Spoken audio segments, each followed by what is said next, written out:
Yes, Brother David. What you have just outlined to me caused me to have a question arise in my mind as a result of it.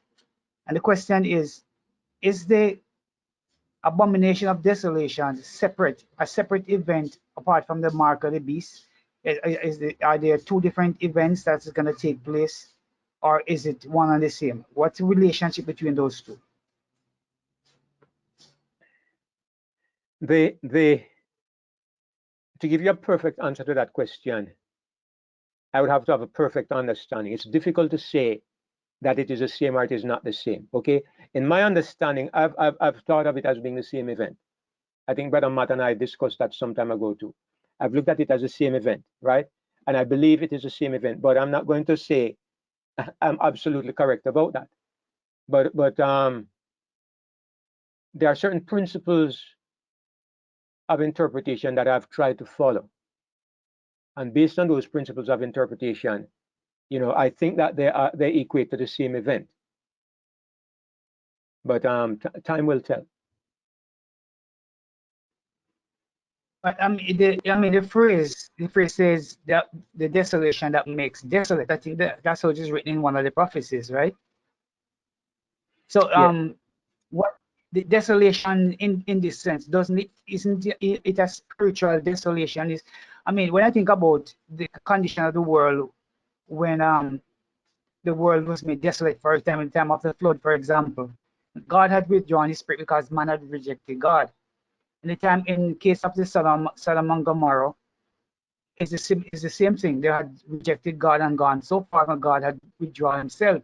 So I'm understanding when Daniel spoke about it, and he said that we speak about the desolation, the abomination of desolation. Isn't it something a circumstance or a condition in which the Spirit of God is removed? For example, in the case of Jerusalem, God had removed his thing from Jerusalem, and so Jerusalem was destroyed. So wouldn't the mark of the beast, then that is a condition in which people are making a decision and withdrawing from God, and God is taking him away from Himself. That's why the plagues come, isn't it? Okay. Some time ago, I did a presentation entitled "The Abomination of Desolation." As a matter of fact, I did it twice. I did it a few years ago, and then I did it again on this platform. It might have been last year or the year before. The Abomination of Desolation. And those of us who will remember, I tried to follow a pattern where I looked at where the verses are mentioned in the book of Daniel. It appears about 4 times. The abomination of desolation is a tricky topic. The reason being, we have an assumption that it applies to the end of time. It's an assumption. There's no place in the Bible that clearly says it's an end time event, apart from if you go back to the book of Daniel.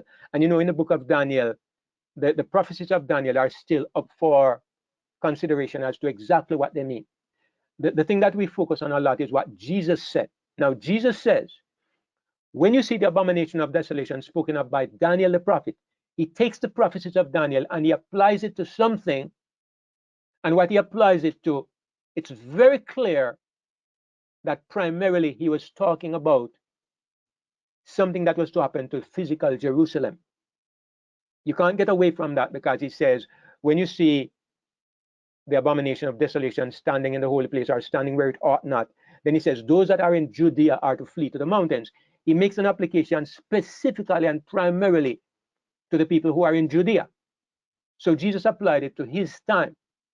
But most of us have come to the conclusion that it has another application at the end of time, because there are certain elements of what Jesus said that clearly referred to the end of time. So we take the same abomination of desolation and we say there is another application at the end of time. And I believe this.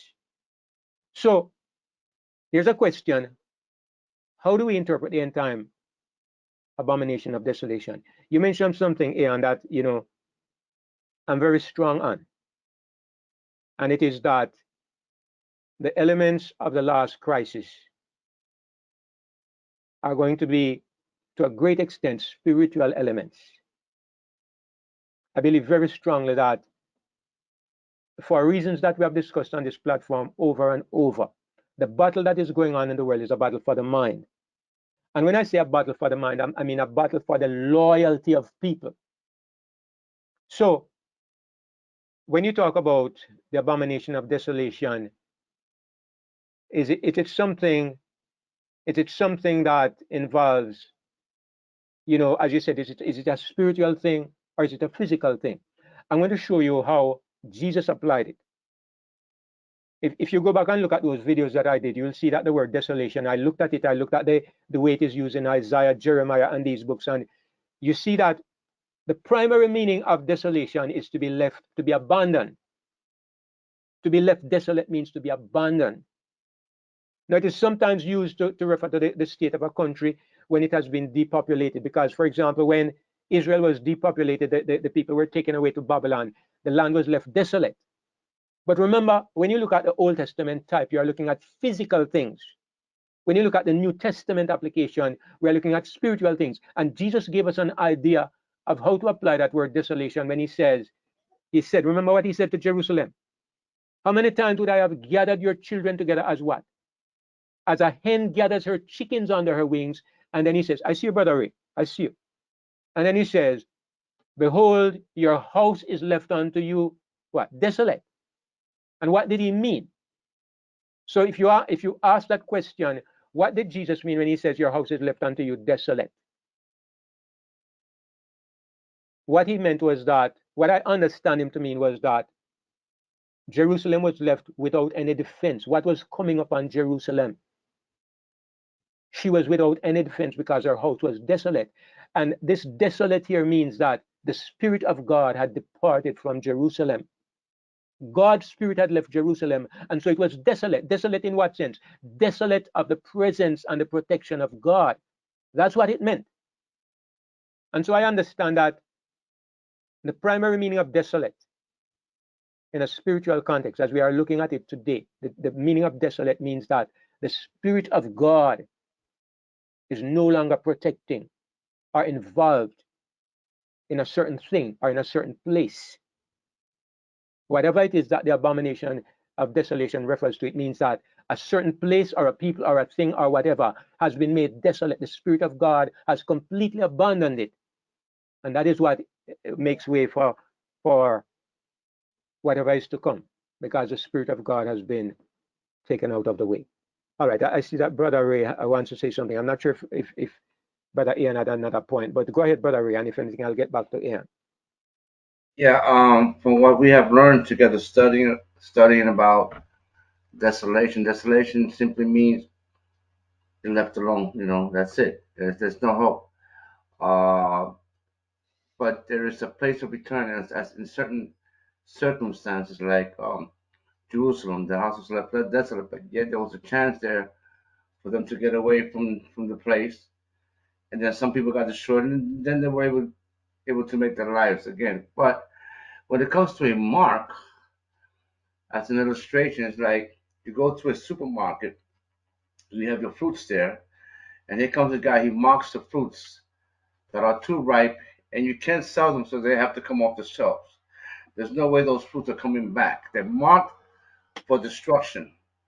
So when it comes to the mark of the beast, and as Brother Eon was saying, mark of desolation, abomination of desolation, I think there are two roads way far from each other, because the mark means you've been doomed, like the fruit. You know, you're going to the garbage, going to be burned. That's it. There's no place of return. It's like a bottomless pit. That's just my opinion. Okay, Brother Ray. All right, so I'm not sure if I don't know how to respond to that. I think you were giving an opinion, so that's fine. Probably don't need to respond. All right, so was that that's my comment on that question, Brother Ian. Yeah. Yes, I appreciate your response. But while you were speaking, my mind went back to Revelation chapter 11, where it speaks about the bodies of the two witnesses, so they're lying in the street of the great city spiritually called Sodom and Egypt, and also where our Lord was crucified. Now that puts Jerusalem in the same category as Sodom and Gomorrah and Egypt. And we know that all of those three places, one thing was common to them, and they were left desolate of the Spirit of God. God had withdrawn, and they were destroyed. Egypt, when Pharaoh rejected God, eventually we see what happened. We see the same thing happen to Sodom, and we see the same thing happen to Jerusalem. So I think this is giving us enough information to put together to understand when it speaks about the desolation that makes desolate, the abomination that makes desolate. It is referring to a circumstances or a spiritual condition where God's Spirit has been withdrawn. So I think that must be connected some way, somehow, to the mark of the beast issue, because I believe that is going to maybe pre it's a pre condition to the mark of the beast taking root. That's what I'm thinking. I don't know if I'm off or what. All right. Okay. You dragged me into the conversation, which I've been kind of like on the outside looking in. I mean, I want to say before I go any further, I always say I don't know everything. All right. I've been accused of acting like I know everything, and I don't know everything. I do have opinions about some things, and sometimes I don't agree with everything. I have an opinion, but at the same time, I can give a reason for why I believe as I believe. There seems to me to be a common moment of crisis when you look at all the prophecies. When the crisis comes, there is a statement that says, Babylon has fallen, come out of her, my people. There is a point in time when God's people are told to leave whatever Babylon is.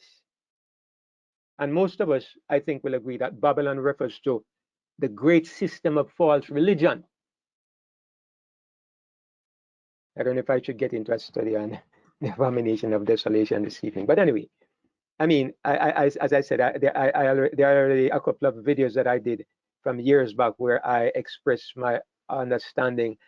And thus far, I don't have a reason to change what I said in those videos. So it's what I'm going to really basically stand by, because I still believe the reasoning was sound. So I believe that something results in a call to come out of Babylon. What is it? What makes the people say, what makes the angels say, or what makes God people say, Babylon has fallen, come out of her, my people? Adventists say it's because of transubstantiation, infant baptism, the worship of angel Mary and all the rest of it, which is kind of nonsense, because look here, that has always been in the Catholic Church. These errors have always been there. They've been there from generation after generation. What is it that galvanizes this call to come out of Babylon that says, Babylon has fallen, come out of her, my people? Something that makes every single one of us in this room get involved. What is it? Why is it that every single person in this room is not involved in preaching this message with all your might? Why is it that we are still at our jobs? Why is it that we are still holding on in case? Why? Because the midnight cry has not come with enough conviction to awaken us yet. You can't make blood out of stone.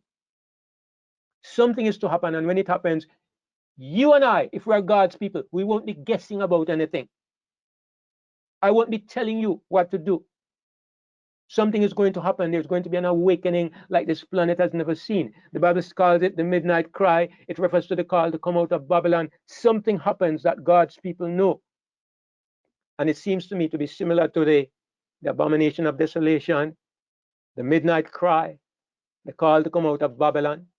And why do I say it's similar to the abomination of desolation? Because Jesus said, he said this to the Jews, but I don't see why it's reasonable to leave that part out if we're going to talk about the abomination of desolation in our day.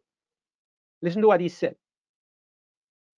He says, when you shall see the abomination of desolation spoken of by Daniel the prophet. Then he said, you are to do something. You can't leave that out of the formula. I don't think it's reasonable to say you see the abomination and then you do nothing. But there's a part of the formula. He says, when this happens, you are to flee to the mountains. Now, I would agree if you say we're not to literally, physically flee. I agree. So you have to think of what is Jerusalem. Because whatever Jerusalem is, when the abomination of desolation is set up, you have to flee Jerusalem. There are two concepts to what constitutes Jerusalem, or the church of God, or the temple of God. There are two concepts in our age. You know, there are four. There's a heavenly sanctuary, there's the earthly sanctuary, and there are two others, which is your body temple, and the other one is the temple of the Christian church. There are these two things that are clearly taught in the Bible, that your body is the temple of the living God. No question of this. But the Bible also teaches that the Christian church is being built up as a holy temple unto the Lord. Now, what do we understand when we look at the Christian church? It is full of all kinds of misconceptions, corruptions, false ideas, false teachings, but it is still the Christian church because the people in it claim to belong to Christ. It's kind of like the Jews.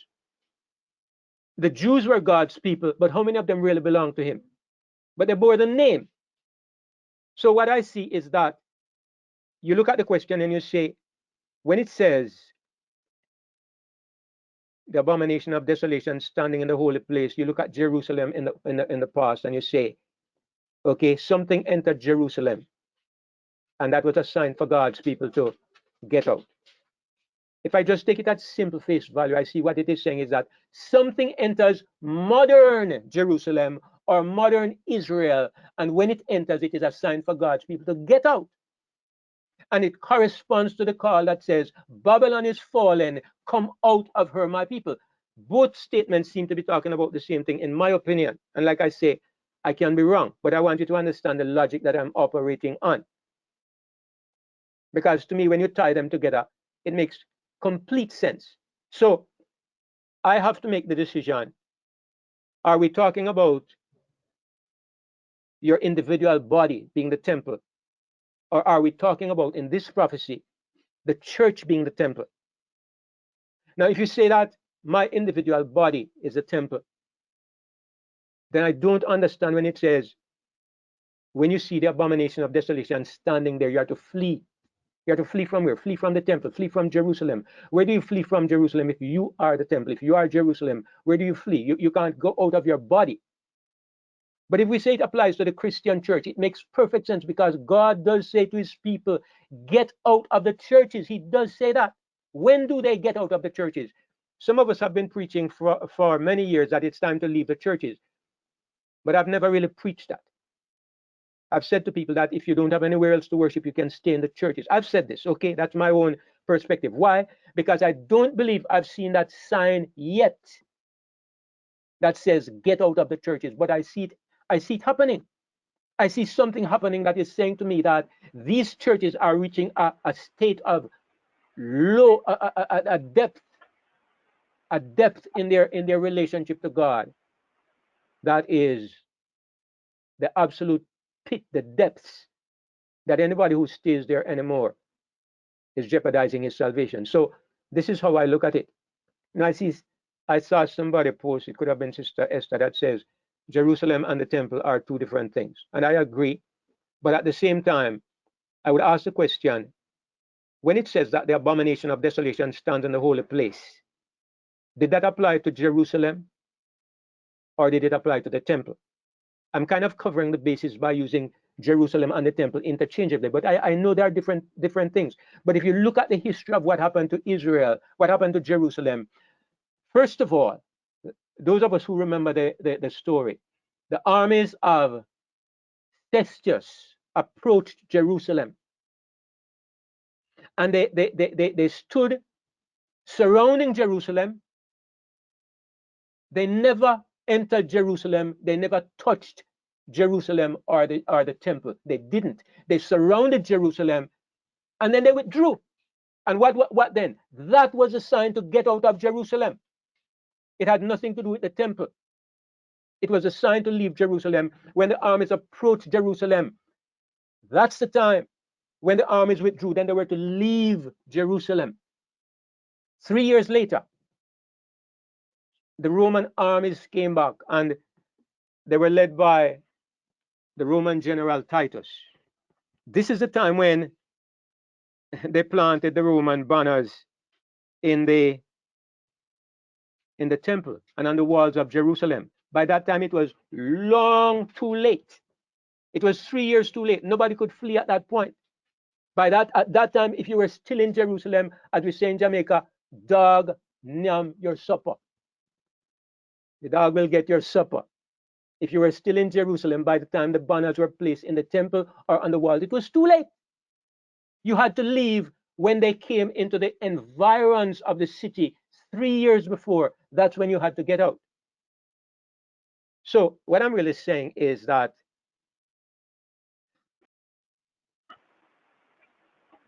maybe we don't all see things the same way on this issue, and it's not a salvational issue. So it's not a critical issue as far as I'm concerned, you know.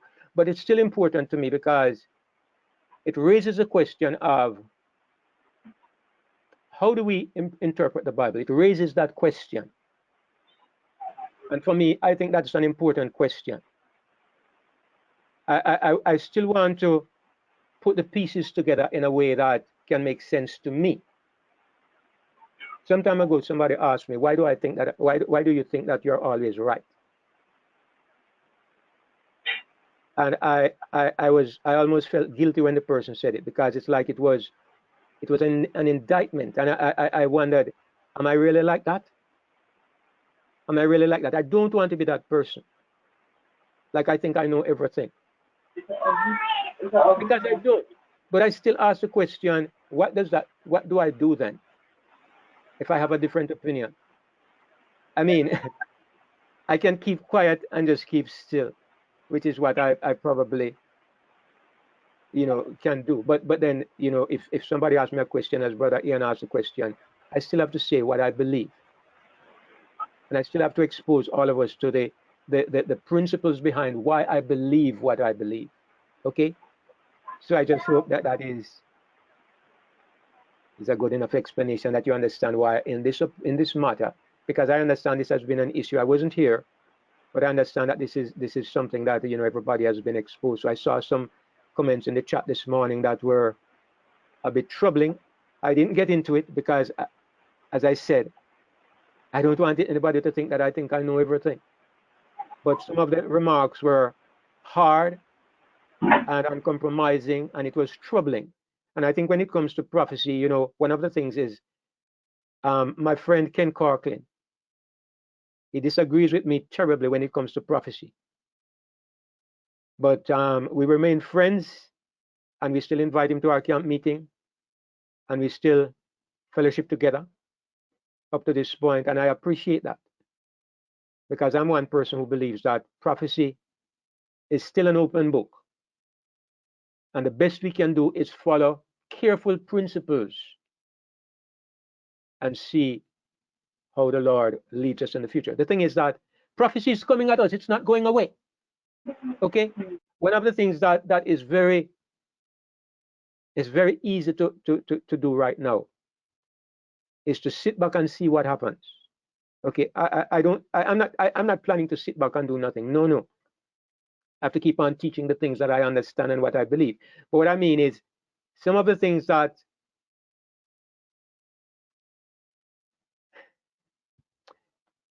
it's difficult to say. But I mean, it's easy to say time will tell, because time is short. But sometimes we would like to understand before time arrives, you know. Sometimes we'd like to understand in time, do something before time runs out. So anyway, Thank you very much. Thank you very much.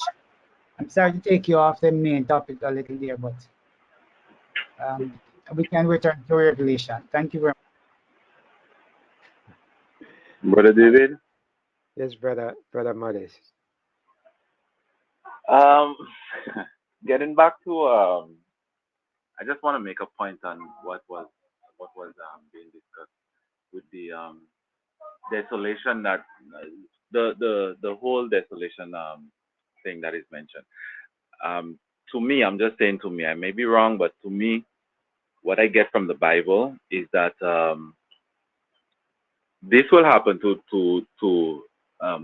Jerusalem because they have rejected knowledge.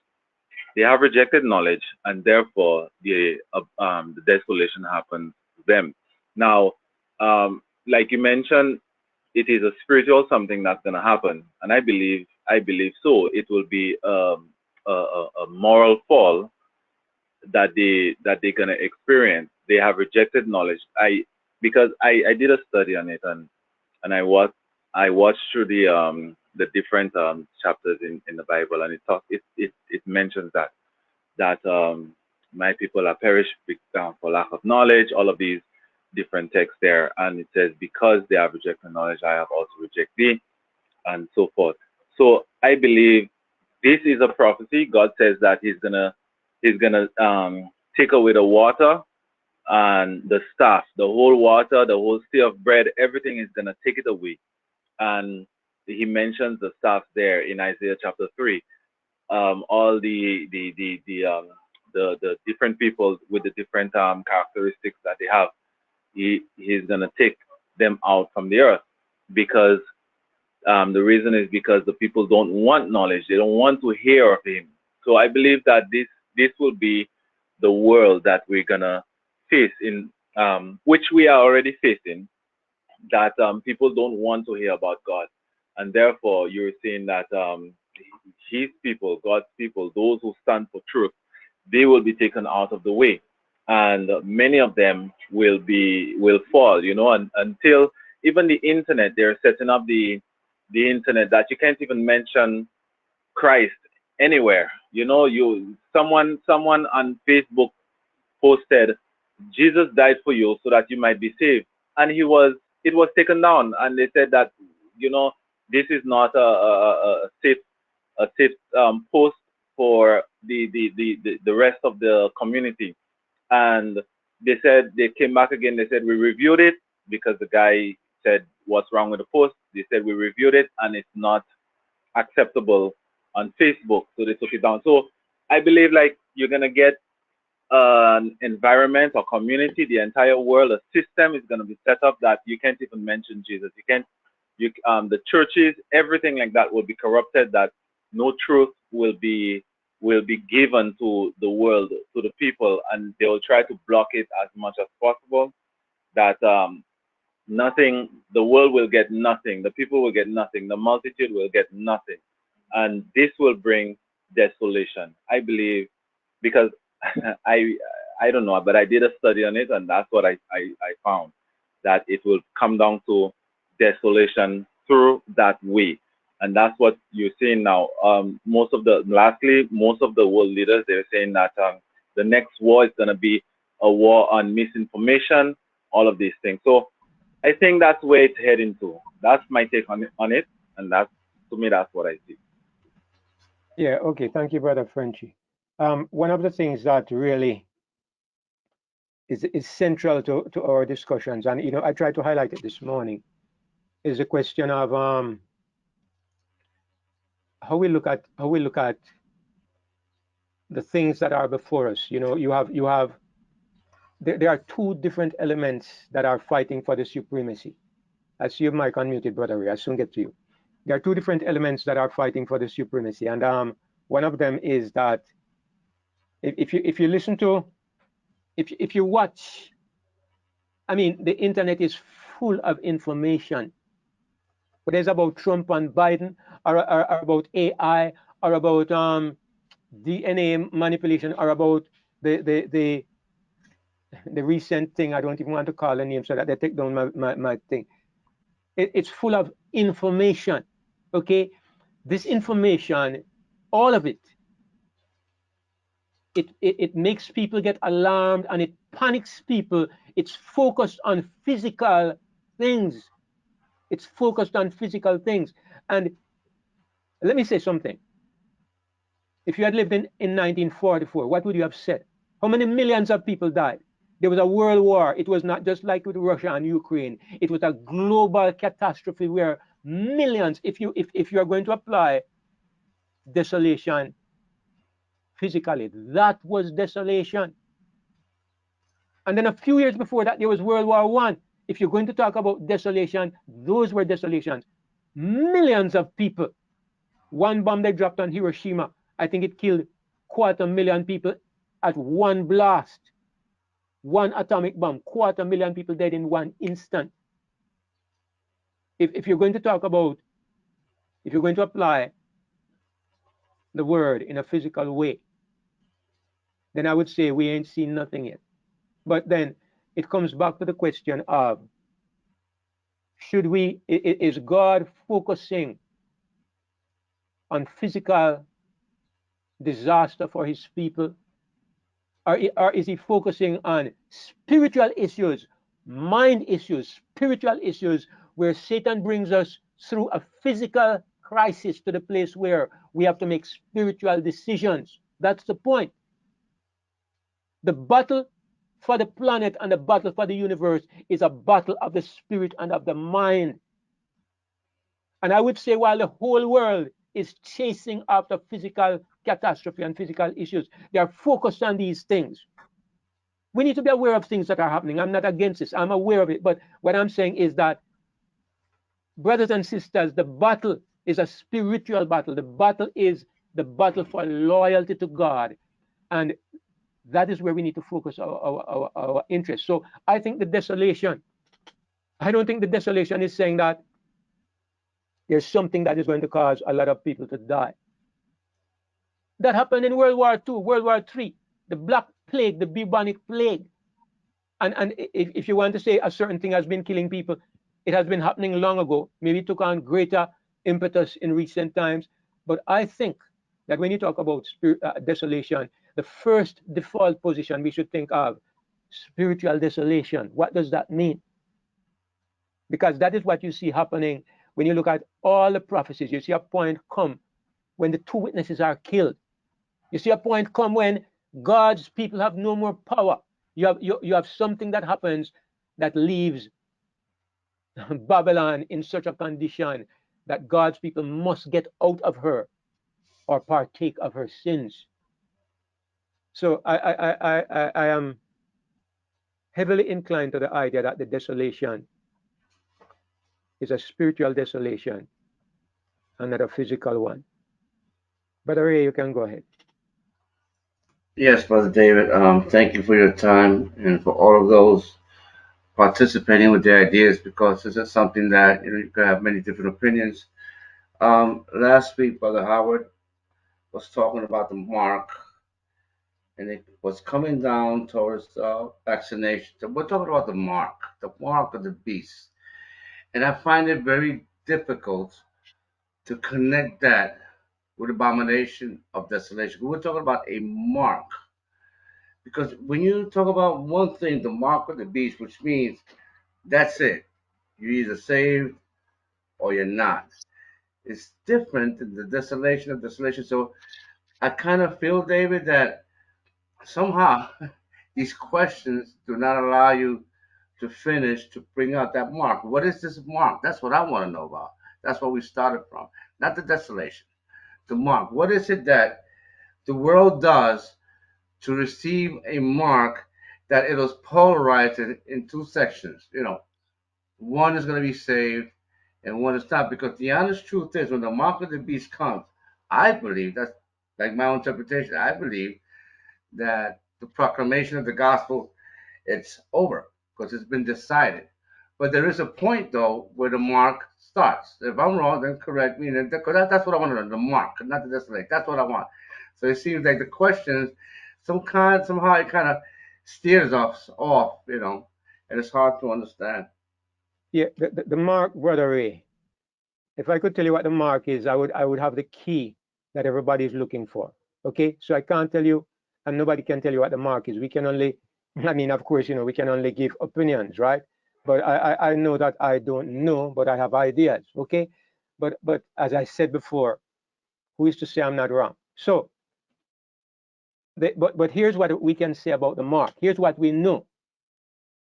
In chapter 13, right on the left panel here, I have chapter 13. Now, if you come to the end of chapter 13, it says, He causes all, both small and great, rich and poor, free and bond, to receive a mark in their right hand or in their foreheads. Okay? This is what the Bible says. And he says, nobody can buy or sell except he that had the mark or the name of the beast or the number of his name. So if God brings us into the formula, it's because it's significant. It means something. Why is he telling us about this if it's pointless? There's a point. And I understand the point is that if I can identify this mark, it can help me to understand the crisis better and maybe help me to help people to understand how to avoid the mark. Okay, maybe I'm wrong about this, but this seems to make sense. But if you go now, this is chapter 13 we're in, right? Chapter 13. You step right over to chapter 14. This is chapter 14 in the right panel. And what does it say? It says, and I saw another angel fly in the midst of heaven, having the everlasting gospel to preach. When is this? This is after chapter 13. This is after what we just saw here. These angels do not fly until the mark of the beast comes. So when somebody says, by the time the mark of the beast comes, the preaching is over. No, no, no. It has just begun. It's when the mark comes that the angels fly. And if you notice, it's logical because the third angel says, if any man worship the beast and his image and receive his mark, the same shall drink of the wine of the wrath of God. Here is a warning in light of what has just happened here in chapter 13. So the preaching message really begins when the mark of the beast is set up. Now, you ask a good question, which nobody can answer. And the question is, what is the mark? Now, you're right about something. When we talk about the abomination of desolation standing where it should not, is this the mark of the beast? I don't believe it is directly the mark of the beast, because the mark of the beast is something that you and I can receive as individuals. But the abomination of desolation is not talking about something that comes to us as individuals. If my belief is correct, I think it is something that comes to the Christian church as a body. But I believe it's the same mark of the beast issue that comes to the Christian church, and the Christian church submits to it. And when the Christian church submits to it, it is also an attempt to impose it upon individual Christians. That's why God's people have to get out of Babylon at that point in time, because if you stay there, what has come to the church as a corporate body will come to you as an individual. That is why. How would the people come out? Sorry to interrupt, but how would the people come out of a situation as a church when there's not a particular denomination, that's holding on to the truth? It's like I've said, Brother Ray, I believe that every Christian who is saved is going to belong to no denominations. You have to divorce yourself from the systems, because people are going to be lost by virtue of association, because Jesus says, if the blind follow the blind, the first blind will fall into the ditch. No, he said both will fall into the ditch. What we are looking at and what God is highlighting is the power of communal association. It's the power of one mind. Jesus says, you did not enter in, and those that would enter in, you hindered them. It's the power of systems and organizations to destroy people. Now, up to a certain point in time, there are so many good Christians still in Adventism and even the Catholic Church, and it's not bad enough yet to say that by being there, they are jeopardizing their salvation. But it gets to this point. What brings it to this point? I believe what brings it to this point is that the church embraces the principles of the mark, whatever they are. The Christian body will embrace the mark, and it makes sense. No Christian church can survive as a denomination unless they embrace the mark of the beast, because it would be a global issue. To continue to survive as an institution approved by the government, you have to embrace the mark of the beast. So who is going to stay in there? The corrupt, the apostate, those who don't know Christ. They are the ones who are going to stay there. And God says to his people, come out of her, my people. This is the scenario that I see, and I might be wrong. Brother David, You, Yes, brother. I see, Sister Natalie or Brother Arthur. But brother Modest, you go ahead first. I was just saying you just said it there. They don't know Christ, and that's what I did in the study last night with my small group. They don't know. It's a knowledge of God that is rejected. Just one thing quickly.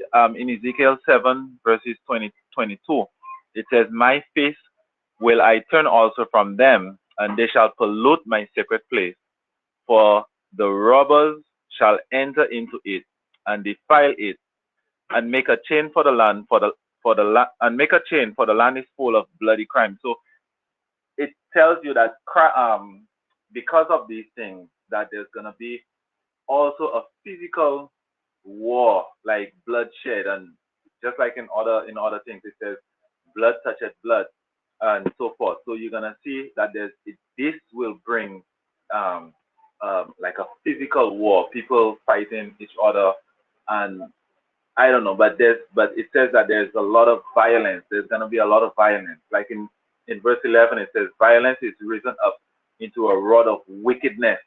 So I believe like there's gonna be some physical war that is following up with this, with your loyalty, where you place your loyalty. So if you've gone on the wrong side, there's gonna be a streak of violence happening among the people. Okay, brother Frenchy. Yeah, there may be some physical conflict at the end of time, some great physical conflict. To be honest, when I look at the prophecies, I don't see it. I may overlook it, but I see the issues as being warfare against God's people primarily. But as I said, there may be some things that are not so clear. Brother Arthur or Sister Natalie, I can't make out who it Yeah, is. Your camera kind of dark. yeah, I kind of realize that, but my background doesn't afford me much clarity on that. Here's what I'll say. It appears to me that some people are looking for one specific sign, one thing as a sign, but let's remember there are a number of components that are associated with the abomination, right? And if we look closely, not tomorrow, today, in the churches, there are a number of these things that has crept into every one of the churches. What does it say to us? We talk about Jerusalem. The temple was in Jerusalem. Jerusalem was surrounded by soldiers, right? But the temple, we could look at it. How do we look at it over in where we are right now? We are in the world. We are the temple of the living God. We occupy the church of God, right? People are being called to come out of Babylon, which we know constitute the various churches in their confused state, and they are leading people to accept all sorts of abominable things. At the same time, there's a scripture that was identified earlier. The latter part of it says there would come a famine in the land, not for bread or for water, but for the word of God. It is today. There is a famine in the churches today, not yesterday, not tomorrow, today. Now, if we're looking for just one simple sign, listen, we can see the multitudinous abominations that come to occupy in the various churches. Just open your eyes and look. They are there. And so when we talk about the mark and Israel being made desolate, it is happening. We think we see anything yet. Wait a little bit. In a short time from now, we're going to see desolation that none of us could ever dream could ever happen, because they have polluted the temple, the body temple. They have polluted every area that is they are working on right now is to pollute the earth and to destroy flesh from off the face of the earth. When that is that takes hold, we will begin probably to understand deeper yet what it is. The abomination of desolation has a lot of components to it, and not being able to buy or sell. We see everybody at the same time trying to bring about the CBDC and all these the financial aspects to it. the political aspect, the religious aspect, everything is coming together at the same time. So if we're looking for just one aspect, it has a spiritual dimension. It has a physical dimension. We are to be able to separate them, not to minimize some and magnify others. We got to see and understand how to relate to all the components that comes into this, because this is Babylon. It is confusion. I agree with you, Brother Arthur, that there are many different sides and many different components to this end time crisis. What I would say is that there is something that is to become a catalyst for a revival, a great revival. Something is to happen. So there is at least one thing that we have to identify, even though there are many parts. I'm going to put something, you know, when my brother died about a few years back, 2017, I think it was, I was devastated. And when they took him down to the morgue, I decided to pray and ask God if I could go and raise him from the dead. And my other brother went there and prayed for him to be raised. And I think Brother Howard and his family went as well.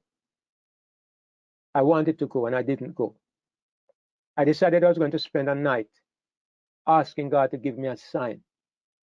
And if I got a sign, I was going there the next day and was going to raise him from the dead. But I would not move without the sign. I could not move without the sign. I didn't have the courage or the faith to go there just in cold blood. I needed a sign. You know something that happened? One whole night, for the first in my life, I was to go to the German embassy the following morning. I never slept one wink and I was not bored for the entire night. I was in such a state of communication with the Lord that I was vibrant and awake. I've been through all night fasting before and nothing like that night.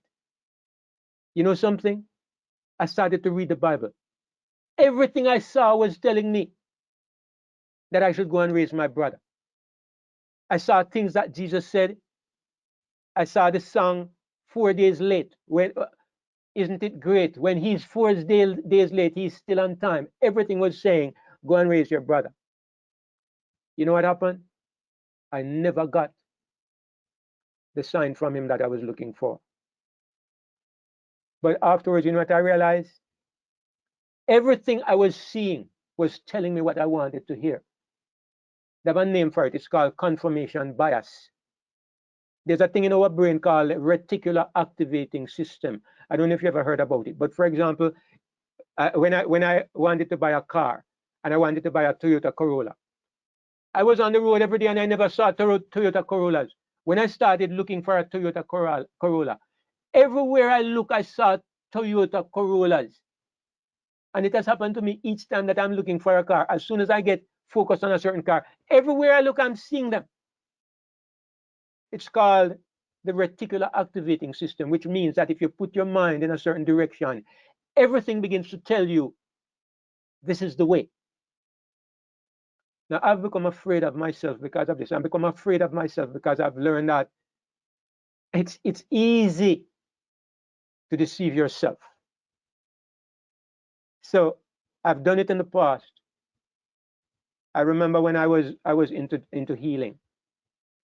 I'm still into healing, but when I was really heavily focused on healing, I have bad eyes. I don't have bad eyes. I have old eyes. I have aging eyes. I can still see, right? But I determined I wasn't going to get any glasses. And one morning in praying, more than one morning, I got this great conviction that my eyes are going to be restored. I went to Romania. I went to Germany. I went to Hungary, and I told the people that my eyes are going to be restored.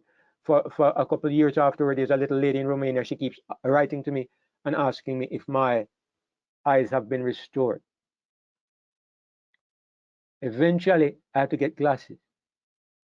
Somebody offered to get glasses for me, and I accepted the offer. And you know, I've stopped talking about it, all right? But what I'm saying is that incidents like this have taught me that I don't know everything. I don't know everything. And I need to be careful about the things that I embrace, because there's this thing called confirmation bias. Your mind pushes you to believe what you want to believe. Your mind pushes you to believe something that you become focused on. And that is what I'm afraid of, because I know myself. I know myself, and I don't want to be so driven by personal bias that I come to conclusions that are not supported when you look at the Bible in a broad way. Now, here's the thing, Brother Arthur. Here's the thing that I say. If we have encountered the abomination of desolation, okay, something is going to happen. Something is going to happen to all who believe this. All right? Something is going to happen, because that's what the prophecy says. So, like me sitting around waiting for my eyes to heal, what is going to happen if the abomination of desolation is happening? What is going to happen? What can we expect? That's why I say it's so easy to sit back and wait. Are you going to stop working and go preaching? Am I going to do it? Is any of us going to take this position that this is the mark to do what? It's time to do what? Something like this would make me take second thought and third thought. I would really have to sit down and revise all my biblical ideas if I see something happening and I'm being left behind. But you see what I'm saying? You see what I'm saying? An idea in a vacuum, it's not strong enough to move people. None of us is going to move. None of us is going to move, and that is the bottom line. And if it's not strong enough to move all of us, then something is wrong. Brother David, I think that time is coming up, Before long, I think it's gonna come. I believe so too. Yeah. I believe so too. But if it is the abomination, it is already here, not is coming. That's the point I'm making. It's not time for it to come soon. It's what time. It's here. If this is it, that's the point I'm making. Because when the time comes, I won't be telling you to go, and you won't be telling me to go. We will all see with eyes so clear that we either go left to the devil or we go 100% right into God's business, because it will be the time. The midnight cry, you think any Christian is going to be there sleeping when the midnight cry comes? No. Anyway, the thing is, I know that it's a topic that is volatile. That's why I would leave it alone. But the thing is, it's better to leave it alone. But then if the questions arise, I still have an opinion. Okay? And you all understand that this is not said in a way to cause any friction or to cause any contention. It's just that I have an opinion. And if you ask me for my opinion, what can I would be dishonest if I don't give my opinion. All right? That's my honest opinion. And everybody can look at it and think whether it makes sense. And if it doesn't, you just put it aside. And if it does, you consider it. That's all. Yes, brother. Bridget need to pray more about this thing and meditate on it and stop punching around like you're punching a bag, boxing bag. They need to pray more about the situation and meditate on it. That is how we're gonna understand the fullness of it. Oh, you know that is not being done, Brother Arthur. Well, that's a good And what question. I observe, I'm not sure that is Oh, you can't judge that. You can't make that judgment. Brother I Howard, am still, when I'm Brother still Howard presented, encouraging. he said that we should I'm still use the encouraging. Berean approach. One at a time, please. And One we at a should time. study it. Yeah. I am still What Brother Howard said, encouraging. Hold on, guys. Hold on. Brother Ian and then Brother Arthur. Finish, Brother Ian. yeah, Brother Howard said that we should study it, we should use the Berean approach, and we should examine it carefully. Part of the examination is to talk about it, to get all of the input from everyone. and to examine it in the light of Scripture. That is exactly what we're doing here. If a doctrine or anything comes, let it be tried in the fire. Let it go to the fire. That's what you know what metal is made of, whether it is trash, rubbish, or it is solid metal. And so we are putting it through the fire. We have to examine it. We have to discuss it. We have to look at it from the Word of God and with a prayerful and a very Christ-like attitude. Not like as if we're trying to fight or quarrel about anything. Something is being said and we need to examine it carefully. And we need to have that attitude of Christ with it as well. All right, great, brother. I totally agree, Brother Ian. And the reason I say what I say, it is because they have brethren who are ready to condemn and ready to pronounce judgment based on who is where and what and what. This is why I say we need not to argue this at length. We can disagree. We don't necessarily have to see eye to eye on it as we speak. But the fact of the matter is we need to take it to the Lord in prayer, pray and speak with him. Whatever he wills to show us in due time, if we are diligent, we will get the answer. But All don't right. say, okay, Tom Stroke or Mary Jane is following Brother Howard. We're going in a wrong direction and all sort of stupidness. That's not necessary. All right, brother Art. I think that's some advice to study the Word of God and pray about it. So let's all do that. And to be honest, those of us who have been a part of the fellowship here in Jamaica, you know that these kinds of disagreements are par for the course. My father and I used to have terrible conflicts. I've had conflicts with Brother Howard, I had conflicts with Brother Bill, I had conflicts with Ian. We had battles, but it's a little more challenging because we're online and there are brethren from everywhere who maybe don't operate in the same way. But one of the things that made me really strong and able to deal with almost any issue is those kinds of situations that arose here. But we were face to face then, and we could talk hard and we could talk openly as brothers and sisters, and we could work it out. So I hope we take it in that spirit, and that we pray about it and study it together and examine the issues scripturally. What I would really encourage us to do is that when something comes up, I'd like us to remember what I said about confirmation bias. It's something about the human mind that I would encourage us to think about, that your mind is looking for a way to justify your position. That's one thing. And secondly, I have an advantage over many people. And I'm going to say this not as a way of boasting, and absolutely not. But I'm saying it as a way of encouragement to do a certain thing. When you come to any topic at all, well, whether biblical or otherwise, I don't know if it's something that somebody can teach. But there are 50 different angles to something. And it's great if we can look at all the different approaches. It's like I'm in the room talking now. Do you know what is in my mind? I'm constantly looking to see if somebody has a hand up. I'm looking to see if what I'm saying I'm getting across. I'm not just focused on what I'm saying. I'm trying to figure out how can I help each person here to understand this. I'm trying to look at things from several points of view and not just saying I want to get my ideas across.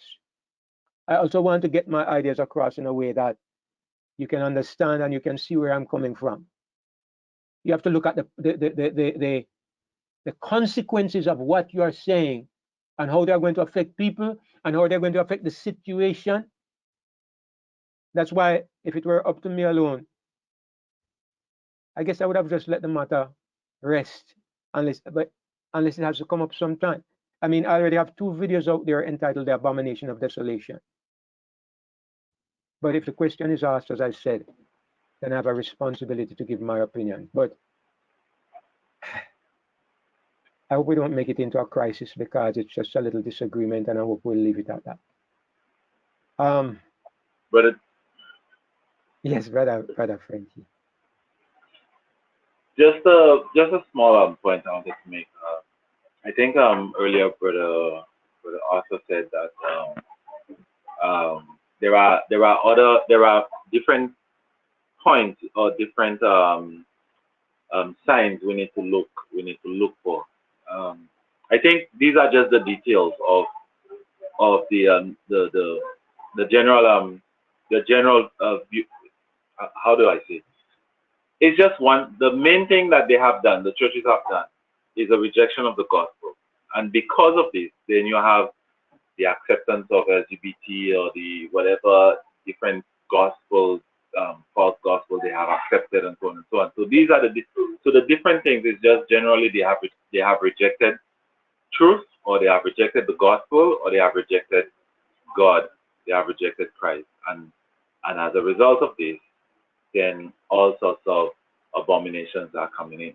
So it's just generally they have rejected the gospel, and I believe this is why the first angel message is, you know, he had the everlasting gospel preached on the and to the entire earth, because it will be something of that sort, that this is the true gospel, that you must fear God and give glory to Him and so forth, and and bringing the people back, showing them the true way, the true light, trying to bring them back to the one who made the heavens and the earth, the Creator, and pointing them to the Creator, that this is the way, this is how we must worship Him, and so forth. So I think generally it's just they have rejected the gospel, they have rejected God, and not like, you know, focusing on all the different details of they have accepted LGBT, or they have accepted